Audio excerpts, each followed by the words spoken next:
Assalamu alaikum to all of you from Pakistan.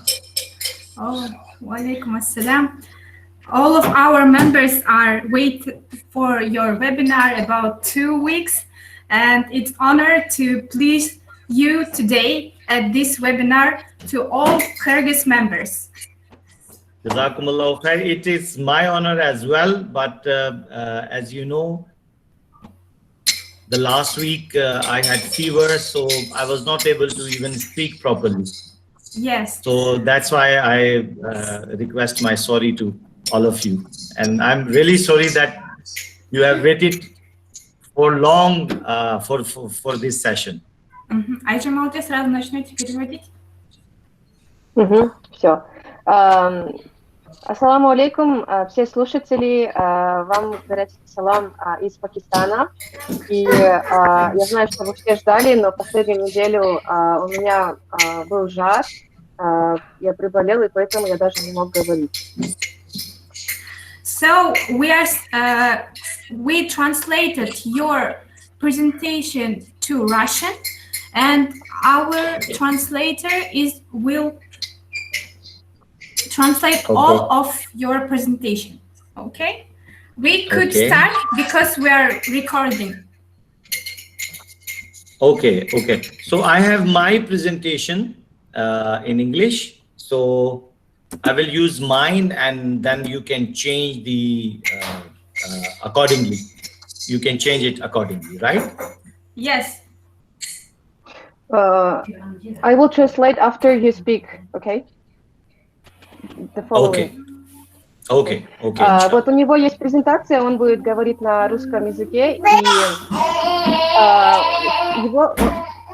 свою презентацию он будет показывать на английском языке, а мы, соответственно, будем показывать каждый слайд на русском языке с переводом.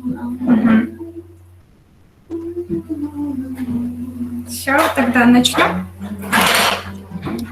Let's start. Okay. Bismillahirrahmanirrahim.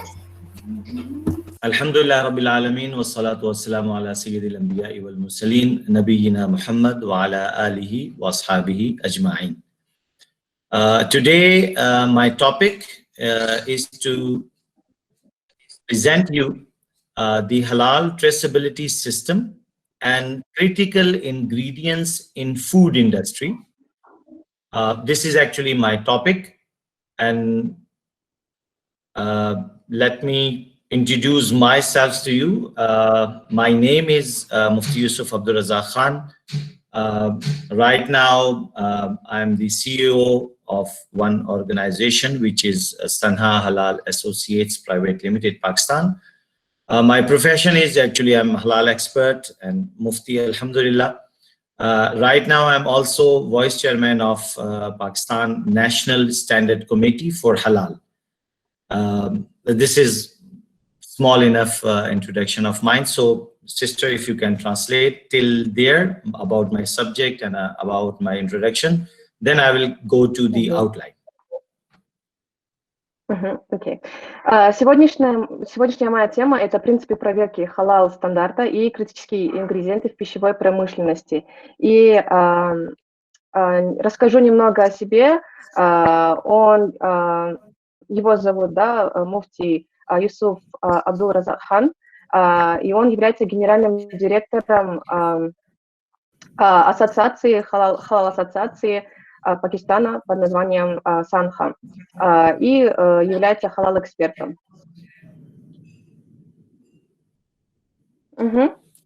Okay. So the outline in today's session, I will discuss 4 basic areas. One, the halal traceability system. I will share with you what is the halal traceability system and what is the concept of halal certification system in Islam. And the second area, in the light of Sharia principles and rules, we will look into critical ingredients as per the industry, like today's advanced food technology So where we have some challenges, where we need to check in deeply, so that area will be covered, inshallah. And how to protect ourselves from being consumed something haram. So the third step, it's related to evaluation methodology. And the final will be conclusion of my today presentation, inshallah. Аннотация сегодняшнего вебинара, то есть так, какие темы будут затронуты основные, это первая система контроля качества халал и критические ингредиенты, да, получается, это концепция контроля, которая была дана нам исламом. Второе, это сами критические ингредиенты, которые есть по каждому, да, типу промышленности, то есть какие вызовы у нас сегодня появляются в употреблении пищи из разных промышленностей. И затем, чтобы улучшить наши знания в этом, он нам также даст оценку ингредиентов, как мы можем следить за оценкой методологии, да, вот методов оценки, получается, ингредиентов. И четвертое – это концовка, заключение общего его вебинара. Okay. Sister, I just found the turn off captions option in the recording. So maybe if the audience, if they turn on, so the translation text maybe may appear front of them in your language. Okay. Adina. See, you can check this. In the Google, yeah, there is the caption area. What I can see, turn off caption or turn on caption with the next to raise hands. Okay. I open presentation in Russian, and all members are seeing your presentation in Russian. You are absolutely right. But what I was saying, that if the option, the caption area is clear, so maybe they can read what I am saying in English, maybe they can read into their language as well. Okay. Да, говорите. Да, он говорит то, что тут есть, да, вот как бы транскрипция, чего говорит. И если мы то те, кто знает английский, могут сразу читать то, что он говорит на английском. Ну, мы же перевели на русский. Транскрипция? Да, чтобы они могли читать на английском. Субтитры? Подождите, тогда... Да. Субтитры включим, да? Сейчас, минуточку. Да. Английский включим. Английский, сейчас, минуточку. Все. Я включила субтитры. Окей. Can you, is that text translating my word into your language? In English, because there is no Russian language in this subtitle. Okay. Got it. Okay, Jazakumullah. So let me come back to my slide. Okay, the first thing, the halal traceability system. Now we will talk about the halal traceability system and critical ingredients in food industry. So this is the first area. Actually, the concept of traceability has been given us by Islam 14 years ago. How? For example, for any guidance, if whenever you need some guidance from the Sharia, what Sharia says? Back to your source, back to your root. And what is our root and source? Our source is Quran and Sunnah. So whenever new challenges are coming into our life, for example, the pandemic, it is a new challenge. What are the solutions? How we perform salah in the masjid?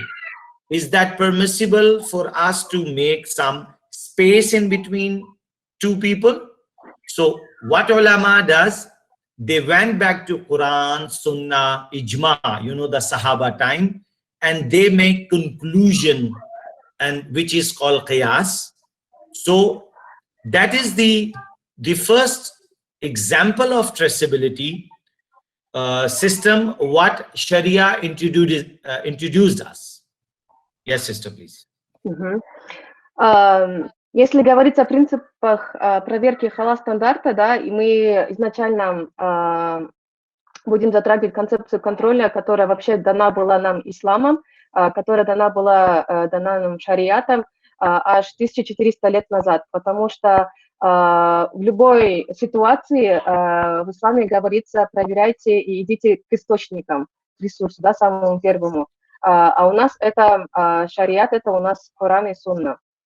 И, например, если какие-то вопросы возникают в исламе согласно, скажем, даже в мечети, да, когда два человека хотят прочитать намаз, и должно ли быть пространство между двумя людьми во время намаза, этот вопрос они поднимают к аулия, да, и у него спрашивают, у знающего. Этот человек далее идет изучать Коран и Сунну, и там он находит ответ, и так они разрешают вопрос. Да? Это вот все Коран, Сунна, Иджма, Кияс, это вот цепочка, которая дана нам исламом, чтобы проверить нам, да, что разрешено, что как делать, что не делать. Это вот руководство у нас, которое уже есть. Okay, the second example is Islam always insists us to and advise us to maintain the family system. Why? Because if your family system is protected, it means your roots are identifiable. You can trace your fathers, forefathers, grandfathers, So from that side, the traceability system is also established. Please translate. И второй пункт. Ислам всегда нам говорит придерживаться семейной системы. То есть какие-то вопросы, если есть, по линии, да, всегда как семейные традиции, семейные вопросы, которые мы решаем согласно нашей культуре и традициям. И вот так, как написано, с целью защиты человеческой расы, ислам советует всегда придерживаться семейной системы. Okay, the last example of traceability system is Sharia says that whenever you make any deal and you close deal with anyone, you must write the contract, all the condition, everything, because maybe in future you have some you have some different views. So by the help of this contract, you both may return and check the terms and condition which was decided. So there is another example of traceability system. And the last one, the Sharia also says that whatever you listen, any news, if it comes to you, you first verify. And then you can forward to someone, or you can, if you don't forward to someone, because you have to verify that news first. So these are two further examples of traceability system concept in Islam. Одна из последних, получается, третья и четвертая, да, он говорит, концепция контроля. Это первое, когда вы совершаете какую-то сделку, когда вы решаете что-то, всегда с человеком заключайте договор, то есть контракт, договор, где вы описываете все детали вашего соглашения. Это делается для того, чтобы в будущем, если возникнут какие-то вопросы или проблемы, вы могли обратиться к этому договору и поднять вопросы, которые появились, и через этот договор этот конфликт разрешить. И следующее, это вот касательно новостей. Когда вы слышите и узнаете о какой-то новости, вы всегда обязательно должны ее уточнить достоверность правдивая ли информация, которую вы получили или нет. Это вот вся концепция контроля, которая дана нам исламом. Okay, may I?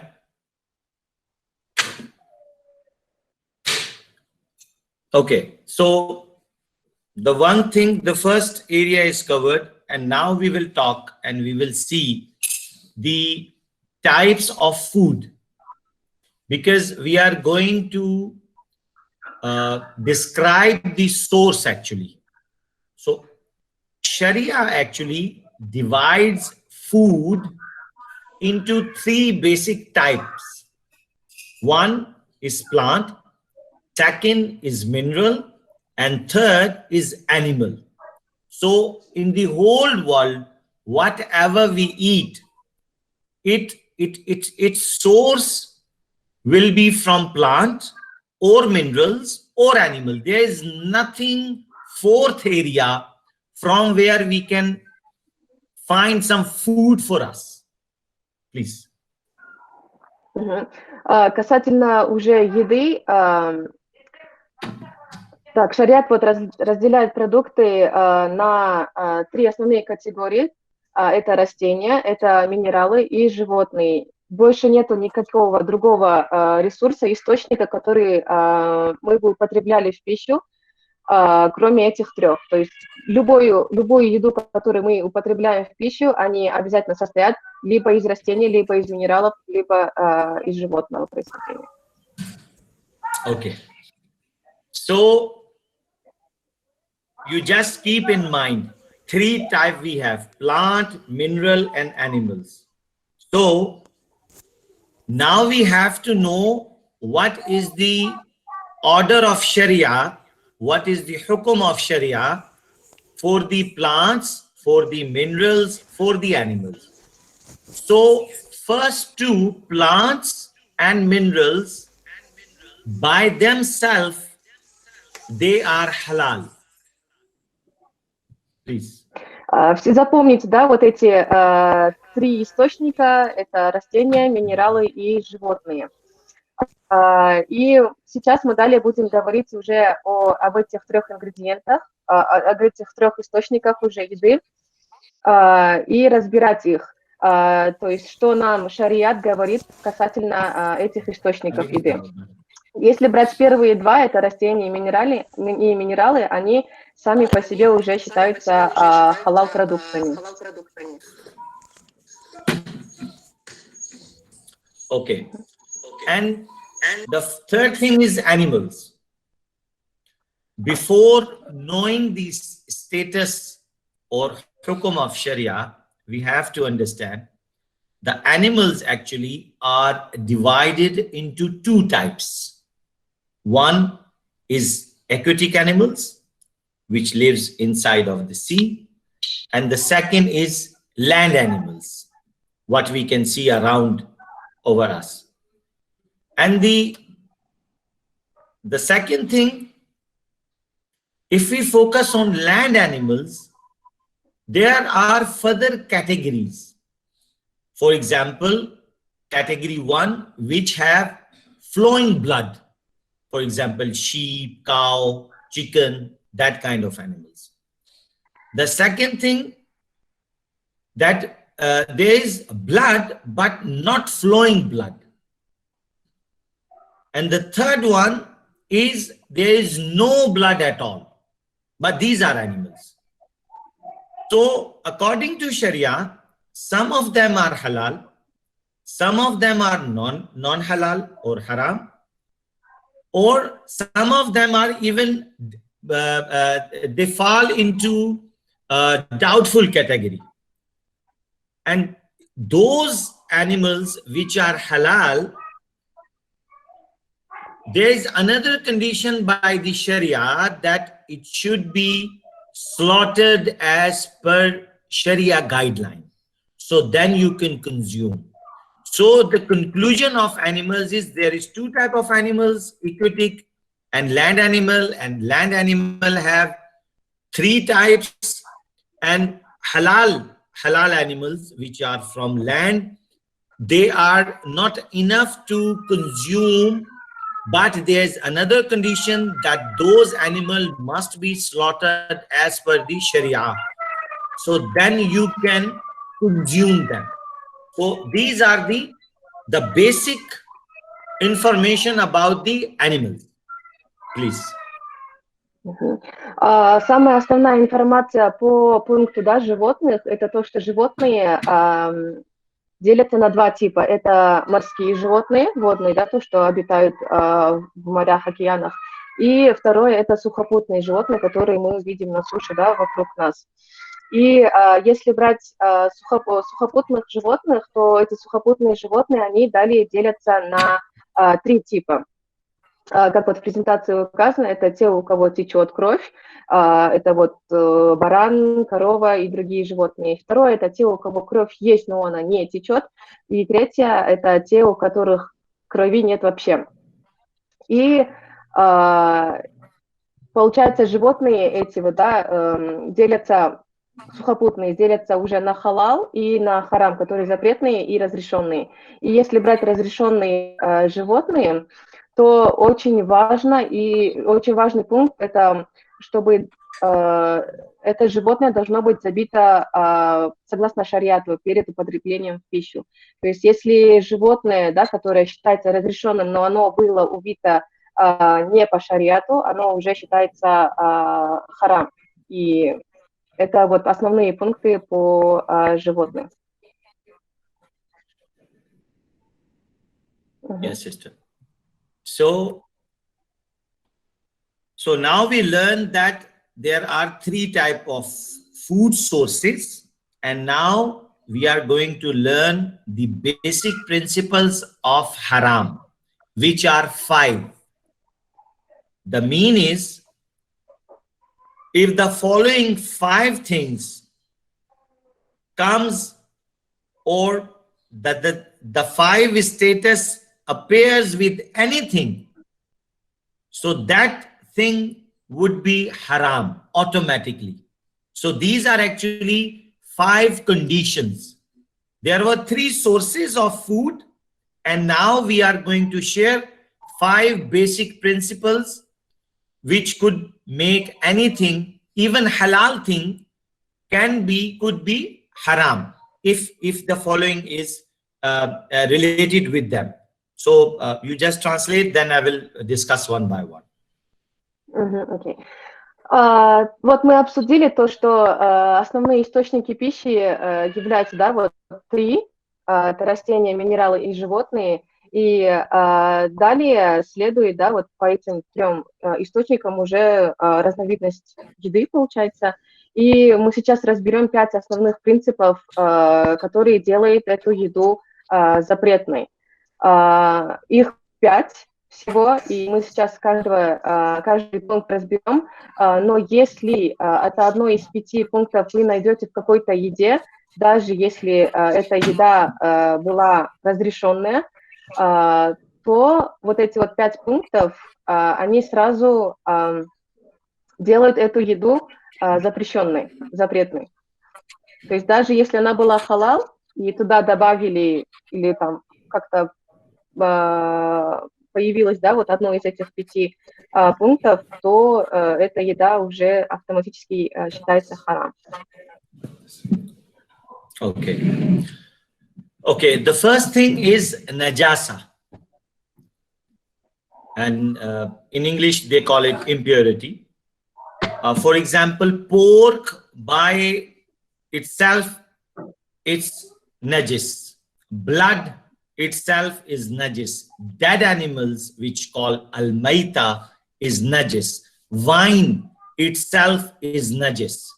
Najis mean if something comes and attach with your body, or if it exists on any surface of anything, you cannot perform any ibadah or any salah.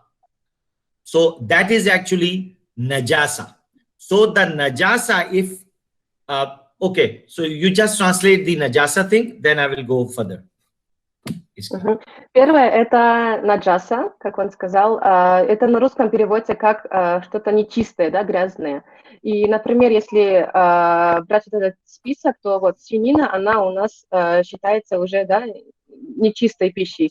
Также вот кровь, мертвечина, то есть животное, которое уже умерло, и оно не было убито по шариату. И вино, то есть вино, да, все знают, это алкоголь. Любой вид алкоголя у нас считается запретным, нечистым. То есть это вот 4 пункта, которые портят все, что разрешено, и то, что, например, одно из них прикоснется до вашего тела или на поверхности, которые вы хотите, скажем, прочитать намаз, то есть там это уже все считается запретным. И делает это, то есть, например, то место уже нечистым. Okay, the second thing is sukran, which means is intoxication. For example, any kind of liquor and any other stuff, for example, weed or any other stuff, which could make you, out of your mind. So according to Sharia, that is also haram. The first thing is najis, it's haram.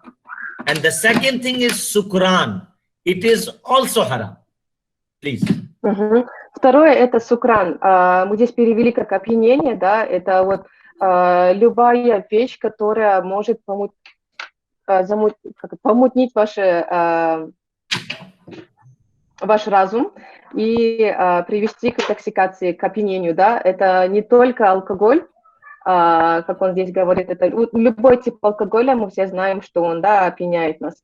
Второе – это также какие-то наркотические вещества или травки, да, которые курят. Все, после чего у нас может быть помутнение разума. Это называется сукран. Okay. The third thing is istikhbas. And maybe you people heard khabis. The word is khabis. It's also mentioned in Quran, and it's a common use in, especially in Muslim societies. So, what is istikhbas? For example, the insect. These are istikhbas. Dogs, cats. These are istikhbas. A vomit of human being. These are istikhbas. So, actually, it's quite long and long list of istikhbas, but those things, if it comes into like in the food industry, or we have to know that all kind of istikhbas are also haram. Третье – это истихбат, переводится как загрязненность на русском. Это продукты, которые также портят еду и делают ее запрещенной. Это туда входят насекомые, туда входят собаки, кошки и также другие вещи, как, скажем, человеческая рвота, да. Список это очень большой, но вот они очень часто упоминаются и в Коране, и в хадисах. Так что вот истихбат, там список очень большой, нужно уточнять, но любое содержание вот истихбат пищи делает уже еду запрещенной. Okay. The fourth one is mudarra. Mudarra mean is harmful, toxic. Anything which could harm yourself. According to Sharia, it's haram. Please. Like, the food what we are eating, if your food, if your food, if your food, for example, is 5 days old, and it become toxic now, and if you are 100% sure that after eating that food, you will be sick or you would have food poison. So the mudarra, everything, every action, everything what you eat, if it is mudarra, like, if it's against yourself or harmful for your body, so according to Sharia, that thing, anything could be haram because of mudarra. Четвертый пункт – это мударра, переводится больше как опасный, ядовитый. Туда входит категория еды, которая вам вредит вашему здоровью или жизни, да? Любая еда. Это вот может быть, например, у вас есть на кухне еда, которая уже 5 дней, да? И вы знаете, что если вы употребите эту еду в пищу, то у вас будет либо отравление, или вы после него будете себя неважно чувствовать. То есть любой тип еды, который может вам навредить, оно уже считается мударра, и оно автоматически считается, да, уже запрещенной.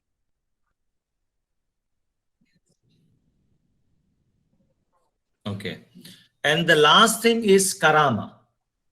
Karama is human dignity. Being a human being, we are not consumable. You cannot consume anything from any part of human being. So this is the fifth principle of haram. Пятый принцип харама, это называется карама, переводится больше как человеческое достоинство. Но это вот, получается, категория еды, то есть это человек, говоря. И так как мы сами люди, нам запрещается употреблять в пищу любую часть человеческого тела. И, соответственно, она тоже является харам. Okay, so maybe many of you are surprised that how human being can consume. I will share with you some examples in coming slides. Вы, возможно, сейчас удивитесь, да, как мы можем употреблять, да, в пищу какие-то части тела, части человеческого тела, но он вам сейчас скажет несколько примеров, где вы узнаете, что, в принципе, это тоже используется в пищевой индустрии. Okay. So these 5 actually causes can be found already in a substance and can be found as an effect. Like, you know, these are the 5 things. If it's come into something else, so it will affect on it, and we will now discuss how. For example, if we are taking the example of najasa, the wine, it's pure najis according to Sharia. And the second thing, for example, if the animal was slaughtered according to non-Sharia manners, like, you know, he slaughtered without tasmiyah, or he was some non-believer. So what will happen? The meat would be najis. So just remember these 5 principles, because these principles will call it again and again in your whole life circle. That's why we have to understand, you know, sometimes the animal is halal. For example, chicken, the chicken is halal, but you have to slaughter it. If you don't slaughter it according to Sharia, so that chicken could be haram. Why? Because the Sharia requirement was not fulfilled, and that meat of that chicken would be najis. So see these 5 principles, how they impact on your even halal stuff. Or for example, you have halal food, but 2 drops of wine if you put into it, so the whole halal food would be haram due to najis. Please. Это вот 5 основных принципов, и вы должны их запомнить, потому что как бы на протяжении всей вашей жизни вы будете сталкиваться именно с этими пятью принципами. И этот список, да, вы можете увидеть где-то вот как одна вот уже готовая субстанция, да, а некоторые, они часто просто добавляются в составы, и вы можете их не заметить. И поэтому нужно быть очень внимательным и изучать составы тоже. И, например, скажем, если животное, да, мясо животного, оно считается халал, как это халал животное, но оно было забито не мусульманином или не по шариату, то оно уже является запретным для нас.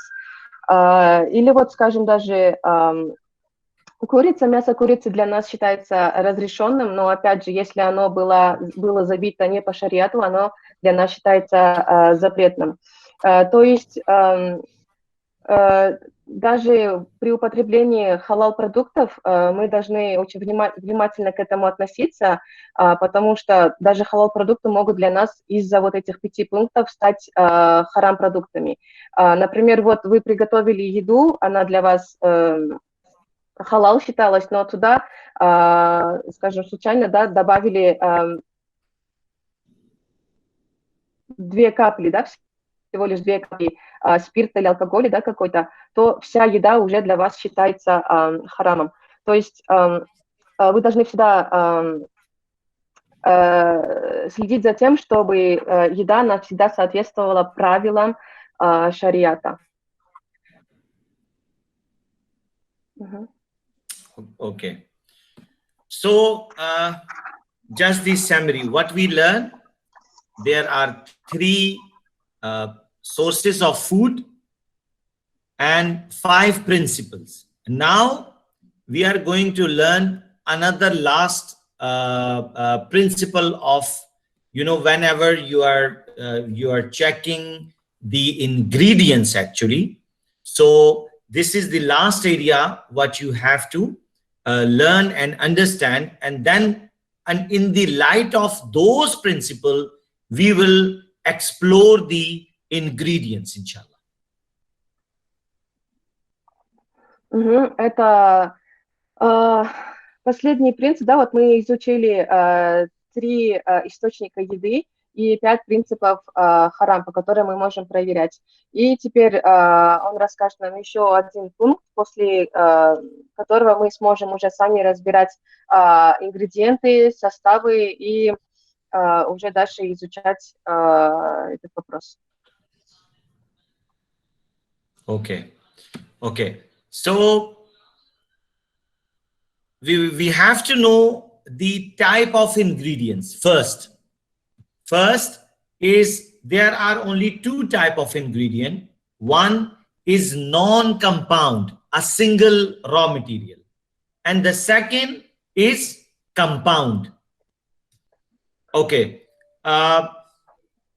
The compound and non-compound thing, if you want to understand the difference between, for example, the meat, a piece of meat is non-compound, it's a single raw material, and any other, for example, whatever we cook into our home, or we order for example burger, or we order something flavors, you know, so these are actually compounds. We call it compounds because they gathered so many ingredients to make one ingredient. So sometimes, you know, the flavoring, different tastes, they are adding it. They used to add sometimes more than 80 ingredients to develop one flavor. Please. Последний вот принцип, мы должны всегда знать ингредиенты, то есть виды сырья. Перед тем, как изучить, мы должны понимать и знать, что существует всего лишь 2 типа ингредиентов. Это чистые, не смешанные ингредиенты, которые состоят из одного, да, только ингредиента получается. И второе – это смешанные. Например, если брать мясо, сырой маленький кусок мяса, оно считается не смешанным, чистым, да, ингредиентом. Но когда мы уже из него хотим сделать, скажем, бургер или просто пожарить его, да, мы уже добавляем другие ингредиенты, да. Например, это приправы всякие. То есть бывает иногда, чтобы приготовить одно блюдо, добавляют, да, более 80 ингредиентов. И поэтому оно уже считается, да, не смешанным, смешанными. И вот мы должны это понимать, что даже когда мы добавляем какие-то специи к одному, да, несмешанному ингредиенту, то есть мясу, да, скажем, то оно уже считается смешанным ингредиентом. Okay. Now we will see the example of evaluation. For example, if the ingredient is not compound, it will be examined in the light of the principle what we just learned, like 3 type, 5 type, and 2 type. So we will evaluate those in the light of those principles. We have to check the source. For example, is that from mineral source or from plant source or from animal source? So if it's from plant or mineral source, it is lawful, like, it is permissible to eat in the light of first principle, what we learn. The second principle, actually, where we learn the najasa and istikhbas and mudarra, that area. So now we will evaluate the non-compound in the light of second principle. If the plants and minerals are not injurious to health or do not cause intoxication, then it is lawful. It's mean if the plant or mineral source give you some, if it's make you high, if it's give you some intoxication, it's mean even the plant and mineral which were halal, but due to intoxication or due to injurious to health cause, then it will not be no more lawful for you due to those areas. So the evaluation in the light of those principles, how to evaluate, these are the basic principle.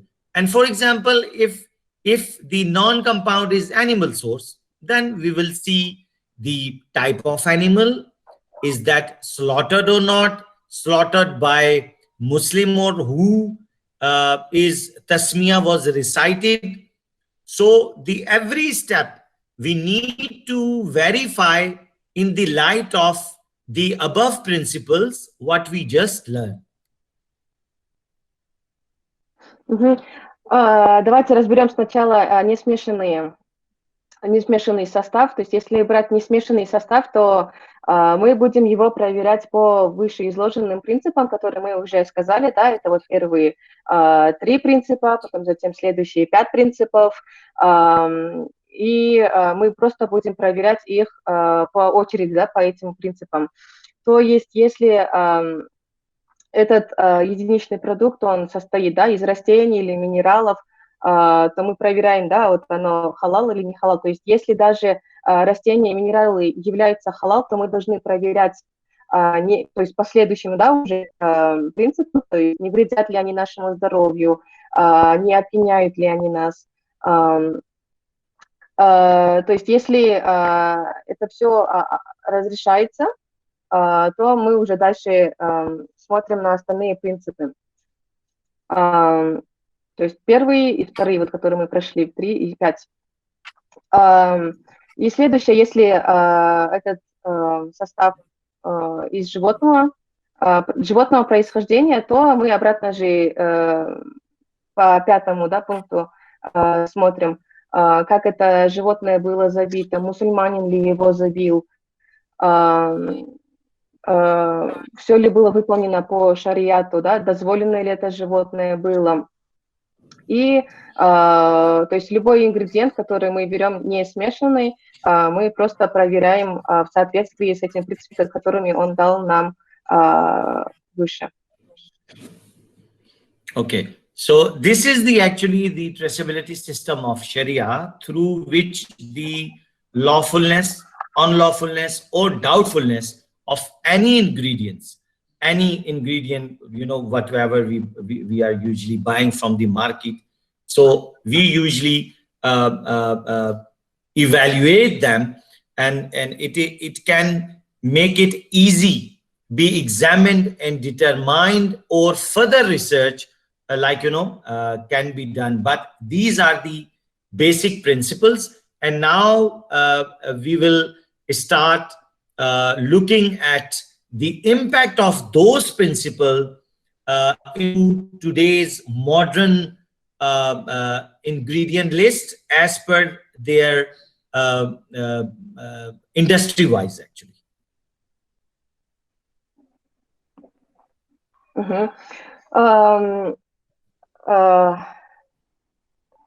Вот то, что нам ислам, да, говорит, это принципы проверки, то, что нам было разрешено, запрещено, или некоторые продукты сомнительны, да, вот эти вышеизложенные принципы, да, вот которые вот первые 3, потом далее 5, это являются самыми основными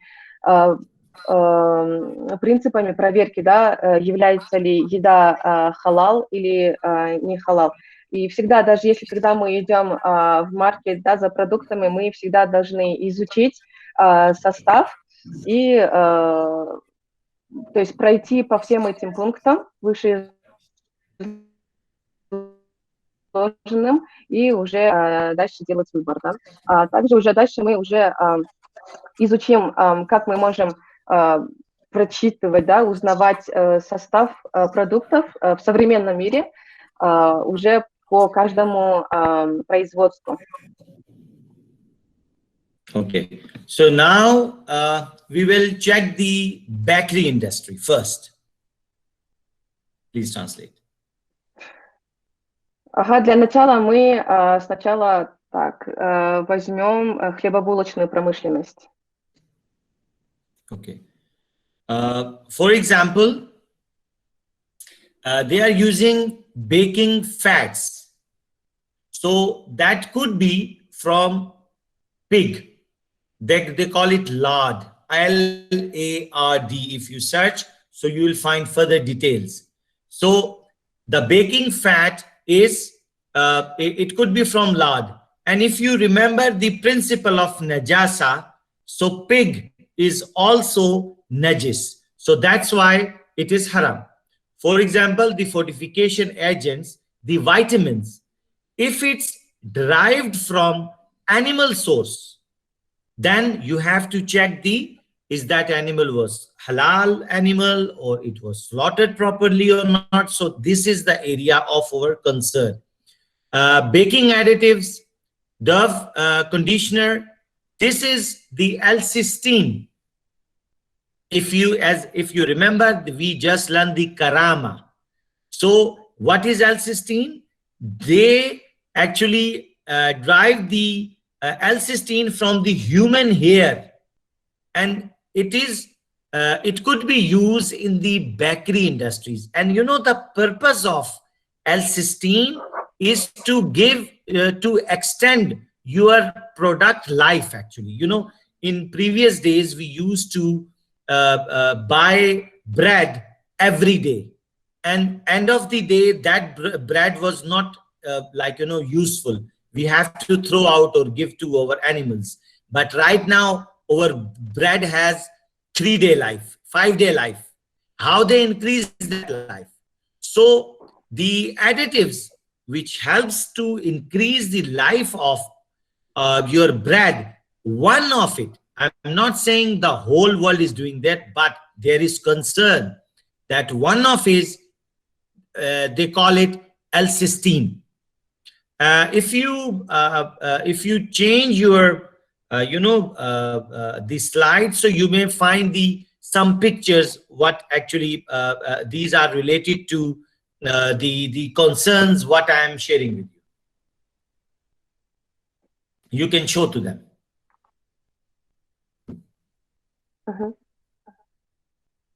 Can I translate? Yeah, please.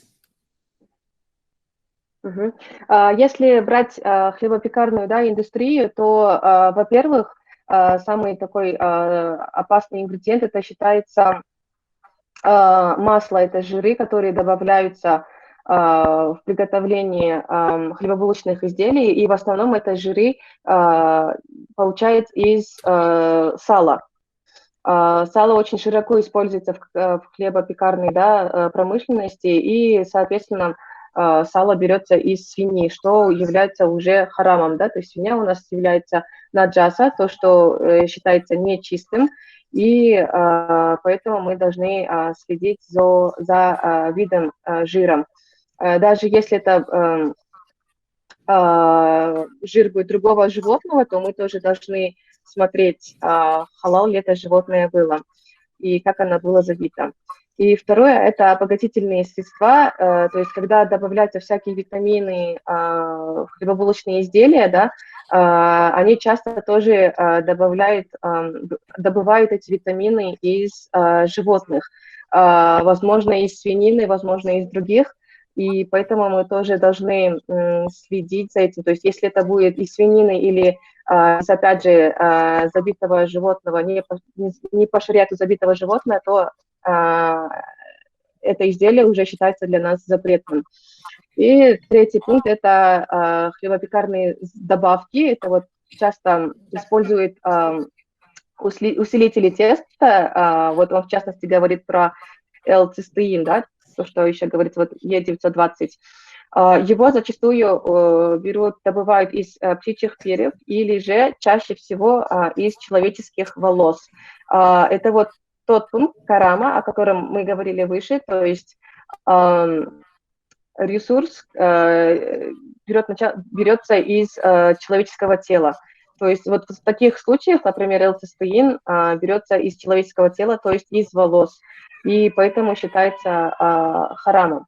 Вот далее вы можете посмотреть, да, картинки, которые чаще используются в хлебопекарной индустрии и являются харамом.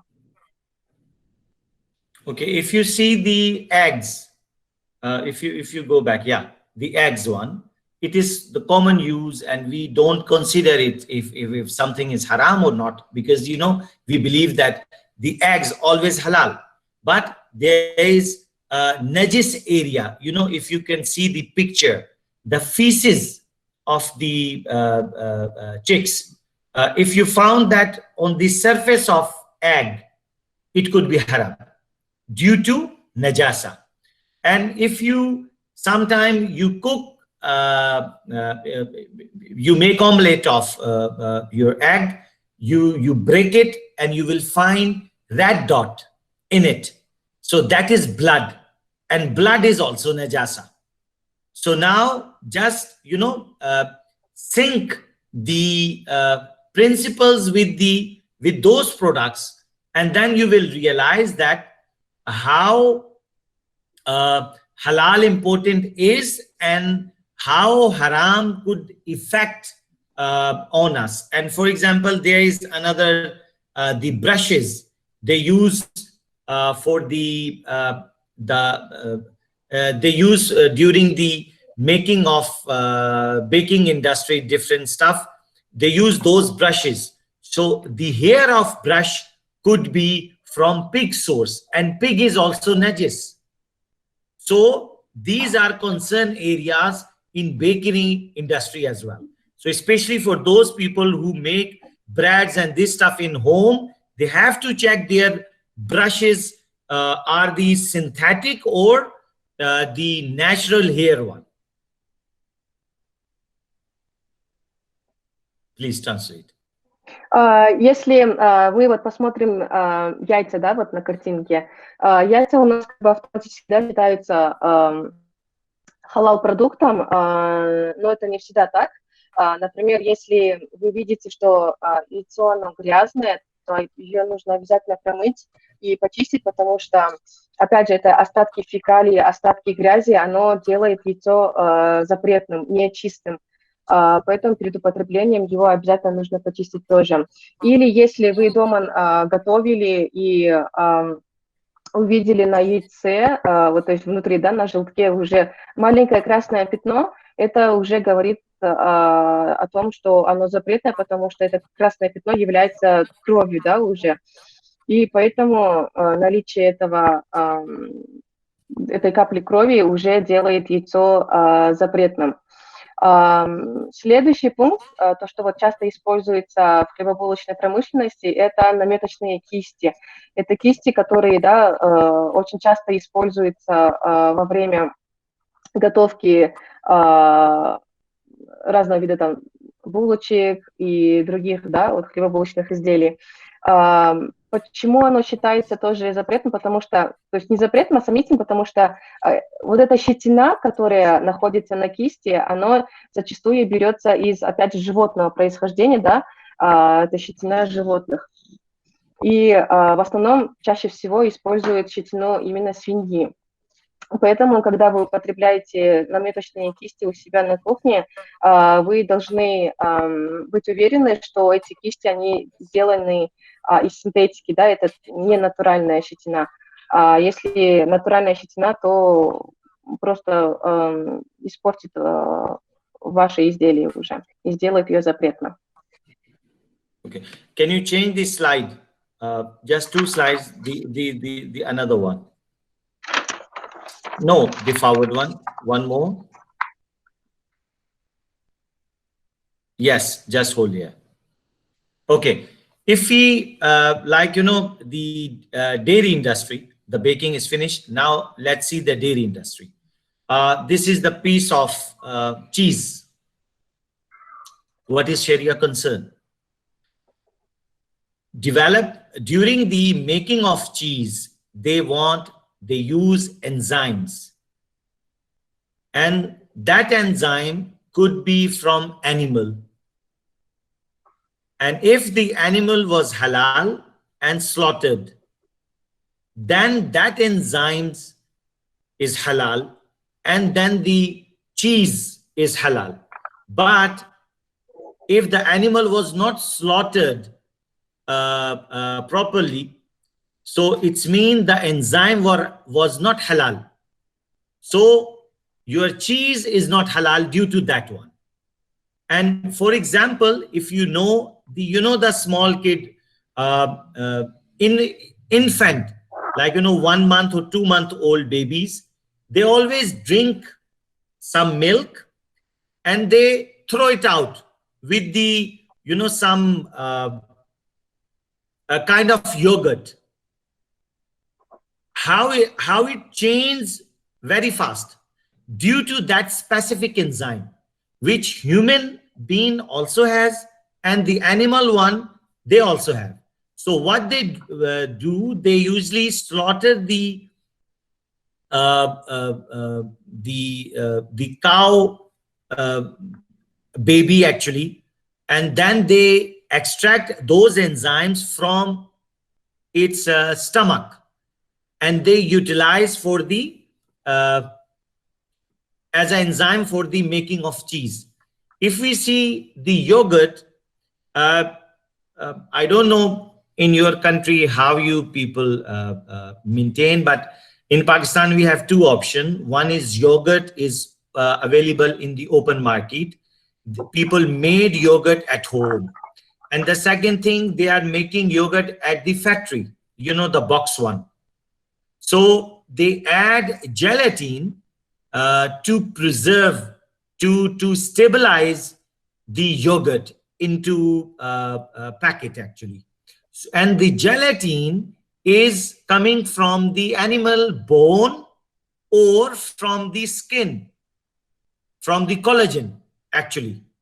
So the same thing, if you see in this picture, it's colored yogurt. So what usually they do, they extract color from the insect and add into yogurt just to make, color. So the consumer would love to eat and consume that colorful yogurt. So these are the main concern of the dairy industry as well. Вот мы на картинке видим сыр, и часто, да, мы просто видим сыр и говорим, вот это же халал, да, но во время приготовления этого сыра могли использовать энзимы, то есть они часто, да, добавляют энзимы. А эти энзимы, они в основном добываются из животного, и опять же здесь нужно проверять, халал ли это животное было или харам. То есть даже если это было халал животное, то было ли оно забито по шариату. Если нет, то опять же этот сыр получается недозволенным для нас харам сыром. И вот, например, дети часто, да, вот пьют молоко или же йогурты, и они часто вырывают. Почему? Потому что, опять же, из-за добавления энзимов, энзимы, они, это вот то, что у нас есть в желудке, есть они у людей и есть они у животных. И часто их добывают, да, и добавляют в молочные продукты из коров, то есть по большой степени это из телят, и используют их желудки, и вот из клеток желудка они добывают эти энзимы, да, вот тут в схеме видно, да, вот они называются ренин, липаза, это вот опять же все то, что добывается из животных, и поэтому мы должны будем проверять по шариату, были ли забиты эти животные, да, эти телята, из которых берут эти энзимы. Далее, да, если продолжать про йогурт, то у нас, да, обычно делятся йогурты на домашние йогурты, которые готовят дома и продают в магазинах, и есть фабричные йогурты.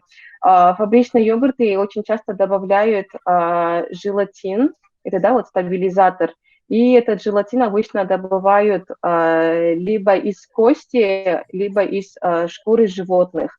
И зачастую это свиные, но опять же, если это было взято из животных, которые разрешены шариатом, то нужно поднимать вопрос, был ли забит он по шариату. А также мы должны смотреть и на цвет йогурта и других молочных изделий, зачастую, да, чтобы потребители больше получали удовольствие от, скажем, йогурта, да, того же, добавляют красители. А эти красители, то есть в основном это карминовая кислота, которая, да, закрашивает в красный цвет, они берутся из насекомого под названием кашины. И насекомые у нас считается уже запретным, наджасом, да, тоже нечистым. Поэтому мы должны тоже хорошенько изучать состав молочных продуктов.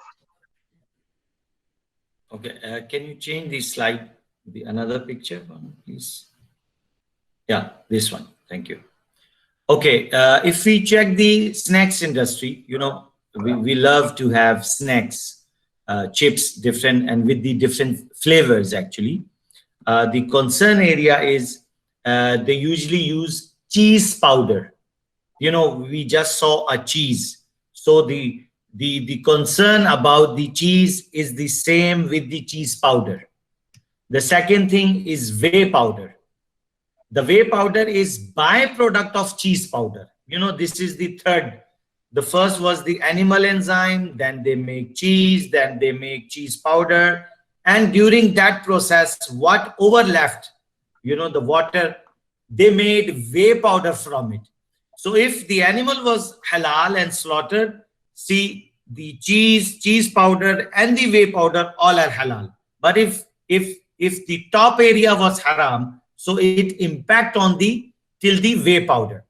The last thing, if you see the frying chips, you know, usually we purchase chips from the market, packed chips, potato chips, uncooked.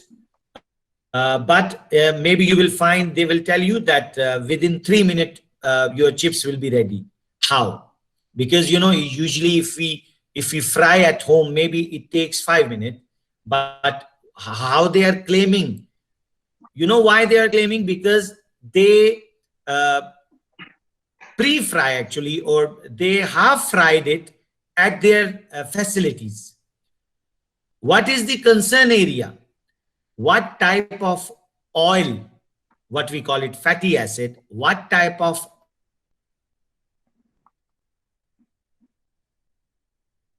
was used. So in the snake industry, these are the concern of halal. Please translate. Если брать закусочную промышленность, то области, да, которые являются сомнительными, которые нужно проверять, это в основном приправы и масло.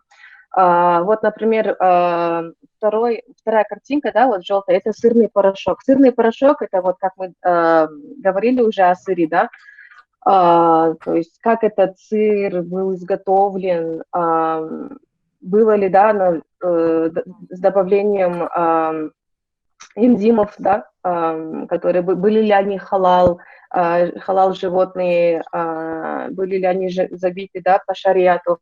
Это все поднимается вот вверх на сыр. То есть какой был сыр, если сыр был халал, то и сырный порошок, соответственно, будет халал. То есть это не обязательно, что сырный порошок вы видите, и он сразу становится, да, харам. Нет, есть и халал-порошки, есть и халал-сыры, просто нужно будет проверять их. Следующее, да, это сывороточный порошок, который тоже часто используют в закусочной промышленности. Это вот после того, как из животных, да, вот уже взяли все остальные вот эти энзимы и другие источники, другие добавки, да, которые будут дальше делать, все остатки они используют на сывороточный порошок. То есть, опять же, это идет вопрос к животному. Было ли это халал животное, было ли это запретное животное. Если это было разрешенное животное, то было ли оно забито по шариату. И вот последняя картинка – это фри, да, всеми любимые фри. И это не только фри, это также чипсы. Надо поднимать вопрос, на каком масле они были приготовлены. Потому что часто фритюрное масло, да, используется тоже из сала или из животных, да, которые, опять же, были забиты не по шариату. То есть, например, в магазинах, да, вот он говорит, бывают чипсы или фри, которые были доведены до полуготовности, и вы дома приходите и жарите их 2-3 минуты, и они уже готовы. Почему они так быстро, да, уже готовятся? Потому что они были уже предварительно обжарены в фритюрном масле. И опять же, да, вопрос поднимается, какое масло было использовано для приготовления данной закуски. Поэтому закусочная промышленность тоже не всегда халал, да, хотя мы все очень любим эти снеки, эти закуски, мы должны будем проверять и их состав. Okay, so if we see the confectionery industry, there is actually, they are using gelling agent to make, you know, the gummies or, you know, the jelly stuff, what we, our kids love to eat that. They use gelatin, and gelatin is from the animal. As I mentioned, you can extract gelatin from the bones or from the hides of the animal. So we need to know, we need the confirmation of that animal. Was that halal animal or haram animal, or was that slaughtered according to Sharia or not? They, in the confectionery industry, they use as a preservative, they may use alcohol, they can use glycerine, and you need to check the source of glycerine as well. You know, the same again, whey powder, the coloring, you know, the gummies have different colors. They use E120, we just saw the insect color, and the fatty acid as well. So if you see the picture of it, the confectionery picture, you can see the chocolate. They claim that this is Irish whiskey. They add whiskey into the chocolate. And for example, the gums, we can see this. wine gums. So you can find the gelatin, and they have mentioned porcine gelatin they add into it. So we have to be very careful, especially during the purchasing of confectionery items. And it like, you know, we need the halal confirmation before we consume. Касательно кондитерской промышленности, тоже очень много ингредиентов, которые являются критическими, которые являются запретными. И, например, это желатин, опять же, да, о котором мы говорили ранее. Желатин изготавливается из костей и шкуры животных. Его обычно добавляют в мармеладки, всякие желе, которые так любят маленькие дети. И когда мы видим такой состав, мы должны, опять же, убедиться, халал желатин ли это, сделано ли оно из халал животного. И также часто очень добавляют всякие консерванты, например, спирт, да, во многих даже булочках, печеньках могут быть добавлен спирт. Это как алкоголь у нас тоже сразу считается харам, да, запретным. Увлажняющие средства, да, это глицерин, то, что всегда вот как мягкие, свежие, да, там печеньки, булочки, даже в шоколадке добавляют, чтобы оно свежее выглядело. Это тоже глицерин берется из животного, да, происхождения. Это зачастую свиные кости, шкуры также. И вопрос опять же поднимается, халал животное или это было. Энзимы, о которых мы говорили, да, сывороточный порошок. Это красители, которые очень часто тоже добавляют во всякие мармеладки, конфетки. И вот ароматизаторы. И вот на картинке, да, то есть там нарисована шоколадка, вот последняя, да, шоколадка с добавлением виски, да, вот часто в темные шоколады добавляют спирт, вот поэтому мы должны внимательно смотреть состав и кондитерских изделий. Или вот первая, это вот жвачка, да, в которой была добавлена вот желатин, добавлено некоторые, да, вкусы, опять же, вина и других, да, вот запретных тоже ингредиентов. Будьте внимательны.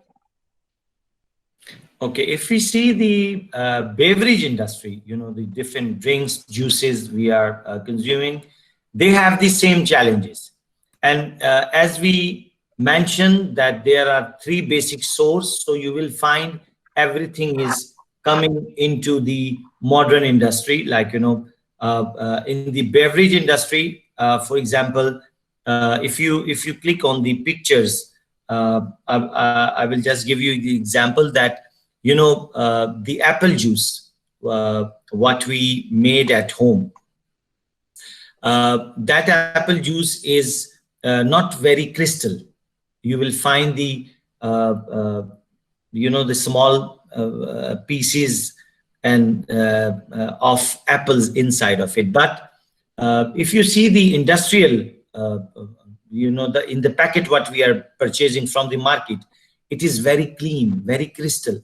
How they crystallize it, that is the question. So they use actually clarification agent, gelatin as a clarification agent.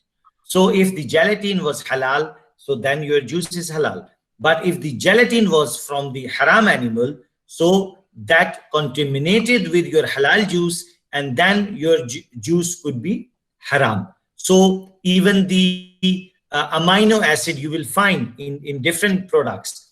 But we need to check the source of amino acid. Is that from the meat or from the plant? If it's from plant or from fish, it's okay, it's halal. But if it's from animal side, so then we have to check the halal status of that animal and the slaughtering thing as well. Касательно промышленности напитков, да, вот если мы посмотрим на картинку яблочного сока, да, вот первая картинка, вот смотрите, это сок домашний, да, который мы сделали сами дома, выжали, и этот яблочный сок, он, видите, он немного мутноватый, он непрозрачный. И вот рядом картинка, это прозрачный сок. Это сок, который мы покупаем в магазине, да, они всегда очень кристально чистые и прозрачные. Почему они такие прозрачные? Потому что к ним добавляют желатин. Он вот кристаллизует, и сок получается таким прозрачным. И опять же, да, мы должны изучать источник. Если в этот сок был добавлен желатин, то мы должны его проверять, какой это был желатин. Из какого животного был взят этот желатин.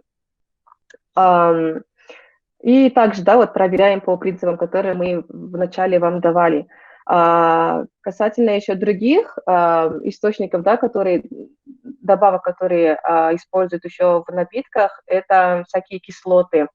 Мы должны проверять, если эти, да, вот аминокислоты были взяты из животного происхождения или же из растительного происхождения. Вот, например, таурин, да, его часто используют в напитках, его берут из, опять же, животного происхождения. И мы должны смотреть, халал ли это животное было, забито ли было по шариату. Если же эти аминокислоты были взяты из растения или из рыбы, тогда ваш напиток считается халал напитком. То есть мы всегда должны изучать и состав напитков. Okay, so if we see the hospitality industry, for example, you know, we usually go out to the restaurant, or we are purchasing the different sauces for, you know, our food. So please be careful, because there is chance. Those picture what I can show you, for example, there are poultry products, so maybe it contains some chicken, like, you know, we order some. If you see the picture, these pictures are actually taken by us. These are not Google pictures. What we found, because, you know, people, they don't read the labels, and they just import the products, and the consumer, they are just buying the product. If you check the chicken tonight, the specific product, there is mentioned white wine 13%. They are not drinker, but they are actually eating chicken. They are, you know, chicken tonight spread for the bread, but there is white wine in it. The same thing, what we found, that is the dolmio. This is another sauce. It contains white wine as well.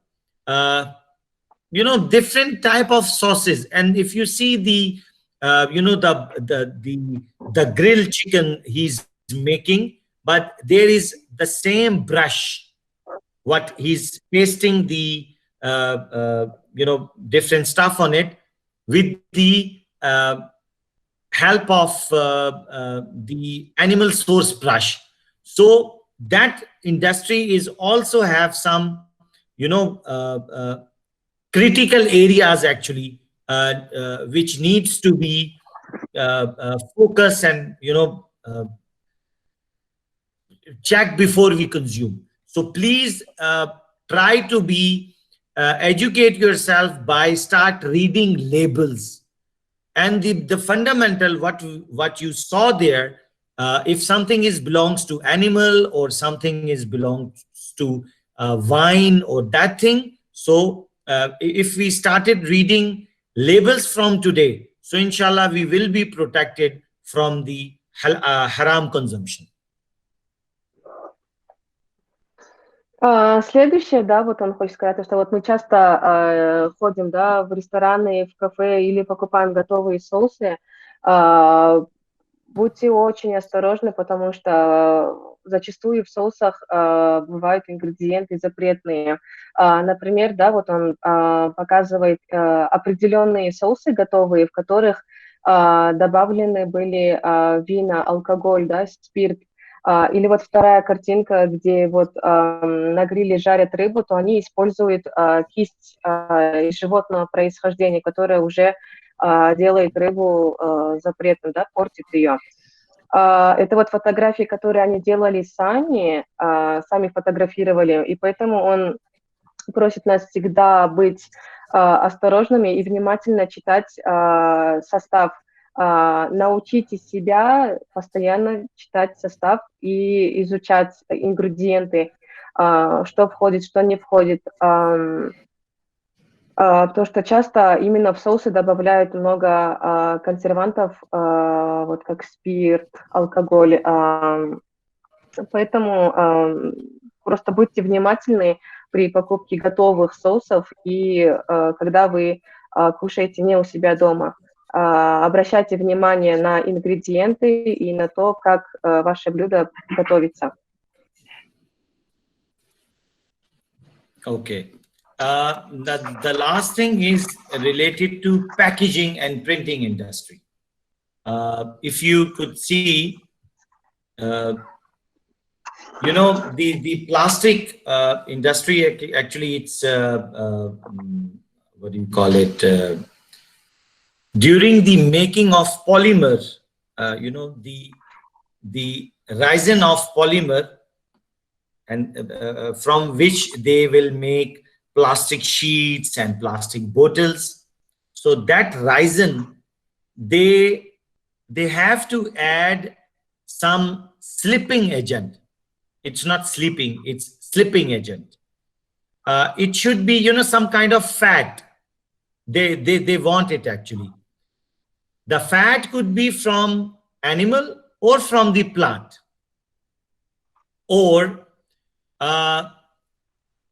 whenever they are making colors of black, they could use carbon black or charcoal. It could be, you know, from the pig bones, and the red color as well, what I already shared with you. And here are in the next slide, you will find these are actually the answers of you know, the industry who are making belts for the factories. You know, they install and they run the product with the help of those belts. They claim that their product, yes, their product contains bovine materials. They are using the tallow one. That call is tallow, animal fat.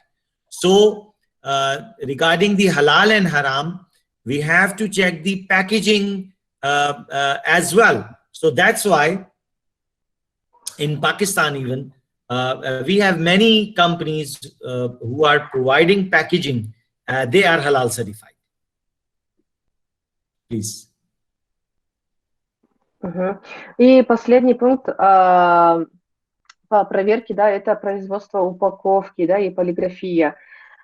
Во время производства полимера, да, из чего вот далее производят пластиковые упаковки и бутылки, используют ингредиент, который делает вот полимер таким скользким, гладким. И для этого они зачастую используют жир. И жир, опять же, да, стоит вопрос, какой жир они использовали во время, да, изготовления этого полимера пластика. Был ли это животный жир и был ли это растительный жир. Если это растительный жир, то нормально. Если это животный жир, то, опять же, свинина ли это было или халал животное. Если это халал животное, то было ли оно забито по шариату. То есть все возвращается, да, вот на предыдущие, да, вот вопросы, которые мы говорили, на проверку жиров. Второе, часто используют разные красители, то есть если вы видите упаковку черную, то, возможно, они использовали уголь или сажу, или даже кости животных. Ну или если красное, то, скорее всего, они этот краситель был изготовлен из этого насекомого, да, кошины, который мы тоже поминали ранее. И так как упаковка, она сильно вступает в сильный контакт с самой продукцией. То есть если даже продукция была халал, но оно было в контакте с испорченным, да, так скажем, с запретным составом именно пластика, то эта продукция тоже может быть заражена, да, испорчена этими запретными ингредиентами.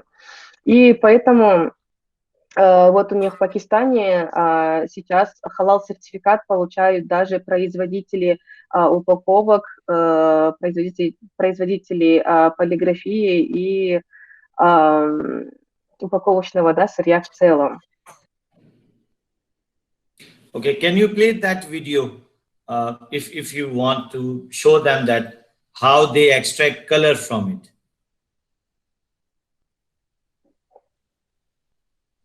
This one, yeah.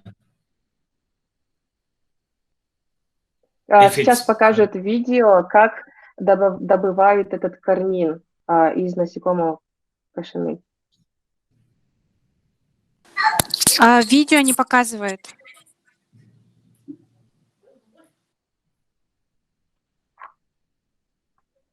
Оно работало. Джамал, что-то у меня не показывает видео. Я сейчас через мужа захожу, но не открывается. Носитель отсутствует. Maybe your office version does not support that video, so we can go to the next one. Окей. Возможно, тут на технические неполадки, возможно, просто не поддерживал формат, поэтому мы пойдем дальше. Okay, so these are the, you can see the logos of those companies who are certified, they have halal certificate, and, we evaluated them. So now, this is the last part, actually. Just 2-3 slides are left. The evaluation methodology of the ingredients.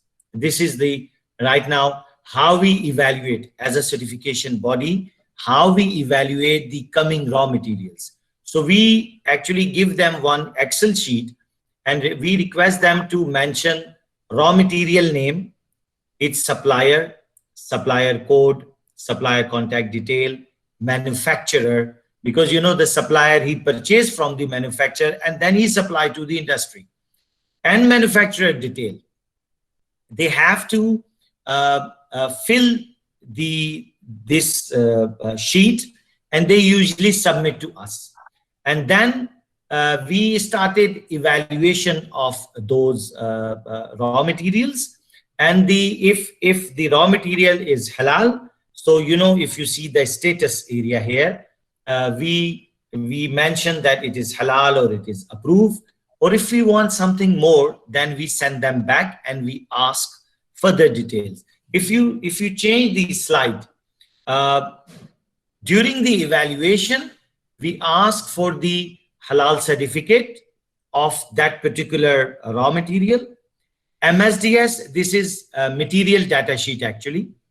The MSDS is, you may say, it is the license of, or it is the, you can find the source of any ingredient, because they have to written all the details that, it is the combination of 2, 3, 4 stuff, what we have added, how many, what is the limit of those ingredients in it. So that kind of technical details they usually add into it. TDS is the same, CO is the same, and they provided us the whole detail of any raw material, and then we evaluate them, and then we give them the Sharia status, is that halal or haram. The same if they are failed to provide some technical detail with us, so we usually send them over. We have one questionnaire with 17 different questions. So we usually send them to fill and then send back to us. So then we start evaluation of any ingredients, whatever industry want to use. So that is the examination criteria actually.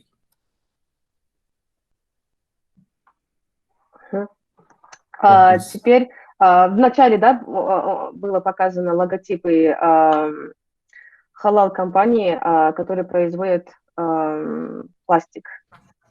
Так, и следующее у нас, так, это уже критерии, да, методика оценки ингредиентов. Он уже здесь говорит о том, как их компания оценивает, халал ли эта компания, ли эта продукция или нет. То есть для начала они изучают само сырье, готовый, да, продукт, из чего он был сделан, и там уже они запрашивают всю эту информацию, да, вот схема тут, то есть они запрашивают информацию поставщика, и потом у этого поставщика они запрашивают кодекс поставщика, то есть обычно поставщик не один, а этот поставщик, например, для приготовления этого сырья брал какой-то ингредиент у другого, да, поставщика, то есть они собирают всю эту информацию о всех поставщиков, всех производителей, контактную информацию для вопросов, да, состояние, если есть какие-то замечания, они им пишут, задают вопросы и получают полную информацию. И вот для получения халал-сертификата, да, вот следующее, они запрашивают такие документы, как вот паспорт безопасности, да, химической продукции, технический паспорт, сертификат анализа. Это все в основном считается как сертификат на качество, сертификат о качестве, о том, как, из чего был каждый ингредиент взят, какой это ингредиент, халал ли это ингредиент. Они изучают весь список ингредиентов, и потом уже, да, согласно этому анализу, они выдают им сертификат, либо, если у них еще остались вопросы, они отправляют им анкету, там у них примерно 17 вопросов, и после того, как поставщики заполнили эту анкету, они обратно высылают, и они изучают уже дальше их ответы о продукции, о производстве, да, этих продукций. И если у них еще остались вопросы, то они дальше запрашивают их. И это вот весь путь оценки ингредиентов, и по результату которых они уже выдают халал-сертификат, либо отказываются в выдаче. Okay, so in the last slide, I would like to share with you the 3 case studies. During the evaluation of barbecue flavor, we asked them to provide MSDS, and they provided us, and we found that barbecue flavor contains cheese powder. And then we asked them, is this cheese powder enzyme word rennet or plant? So they confirmed that it was rennet, which means, like, you know, it was animal. So then we asked them to provide halal certificate, and they failed to provide. So we reject that barbecue flavor because, you know, it contains haram rennet. The second one, cheese flavor. They provided us MSDS. We found chicken powder in it. And, you know, that chicken powder was from France. And you know, the France is non-Muslim country, so we cannot assume that that chicken was halal. So that was not halal. And they were also failed to provide us that chicken powder halal certificate. And the last one is smoke flavor. We asked them to provide qualitatively formula, and we found that there was meat extraction. So actually the meat extraction, they were also failed to provide that meat halal certificate. So with the help of evaluation, or what we learn just now, we can protect ourselves, or we can, do better evaluation of any raw material in the halal field. Хочу вам рассказать конкретные примеры, которые у нас были в работе.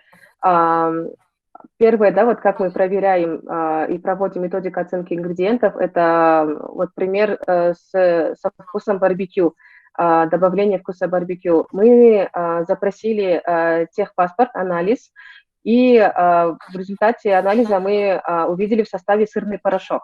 И когда мы изучали состав сырного порошка, мы нашли энзимы там, да, и энзим был не растительного происхождения, а животного происхождения, да, это ренин. И когда мы запросили у них сертификат, было ли это животное халал, если сертификат халал, да, от этого мяса животного, то они не смогли нам предоставить сертификат, поэтому мы им отказали в сертификации халал. Второй пример – это добавление вкуса сыра. Опять же, мы у них запросили техпаспорт, запросили анализ, да, полный, и мы в составе увидели куриный порошок. Этот куриный порошок оказался из Франции, так как Франция, да, мы все знаем, это не мусульманская страна, то и курица там, скорее всего, была не халал. И когда мы, опять же, потребовали сертификат порошка, да, халал это было или нет, то они не смогли нам предоставить этот сертификат, и нам пришлось отказать в сертификации. Третий – это вот копченые, да, популярный очень вкус дымка, или как у нас больше используют, это копченый. В составе, да, после анализа мы запросили полную формулу изготовления, да, этого вкуса, и в ингредиентах мы нашли мясной концентрат.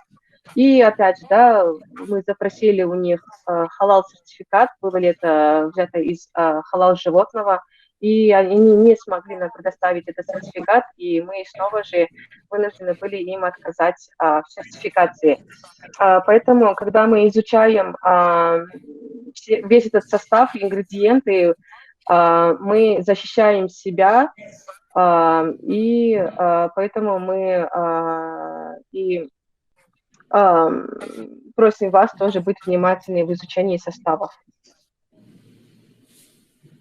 Okay, so actually the crux and the conclusion of the whole session is that any project or any certification body who are working on halal and haram, they must have two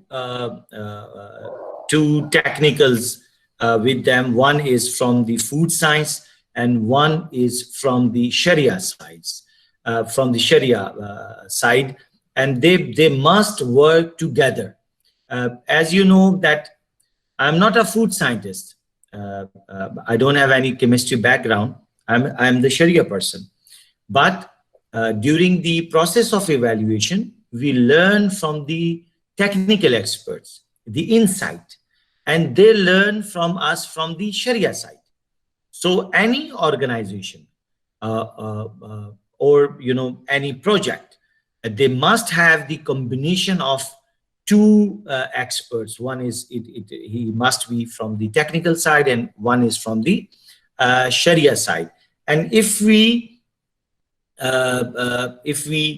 follow the same guideline, so it will help us to maintain our value, integrity, the trust level of the other certification bodies, or the trust level of the consumer, actually, if they know how we evaluate those raw materials. So inshallah, it will help us to recognize ourselves in the halal field. Jazakumullahu khair.